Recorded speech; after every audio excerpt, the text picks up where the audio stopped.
বর্তমানে তিনি আরব আমিরাতের আজমাইন শহরে অবস্থান করছেন বলে কয়েকটি সূত্র নিশ্চিত করেছেন। তবে এখন পর্যন্ত এ ব্যাপারে কোনো আনুষ্ঠানিক বক্তব্য আওয়ামী লীগের পক্ষ থেকে পাওয়া যায়নি এবং কখন কিভাবে সে ভারত ত্যাগ করেছেন সে বিষয়ে এখন নিশ্চিত করে কোনো কিছু জানা যায়নি। তবে ধারণা করা হচ্ছে আজমাইন শহরে সাবেক সংসদ সদস্য শামীম ওসমানের বাড়িতে আশ্রয় নিয়েছেন তিনি এবং সেখানে তার বোন শেখ রেহানাও অবস্থান করছে। এর আগে গত 5 আগস্ট দেশ ত্যাগ করে ভারতে পালিয়ে যান শেখ হাসিনা। এরপরে তিনি এতদিন ভারতেই অবস্থান করছিলেন।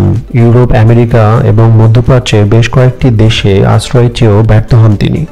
এর আগেও সংযুক্ত আরব আমিরাতে শেখ হাসিনা আশ্রয় চাইলে দেশটি রাজি হয়নি।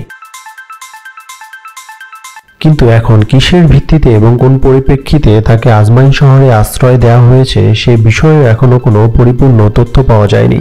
দেশটির আজমাইন শহরে শেখ হাসিনা কতদিন অবস্থান করবেন এবং তার পরবর্তী গন্তব্য ঠিক কোথায় সে বিষয়ে এখনো কোনো আনুষ্ঠানিক বক্তব্য পাওয়া যায়নি।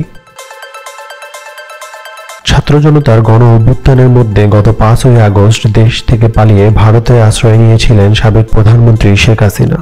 এরপর 8ই আগস্ট অন্তর্বর্তীকালীন সরকারের দায়িত্বভার গ্রহণ করেন ডক্টর মোহাম্মদ ইউনূস।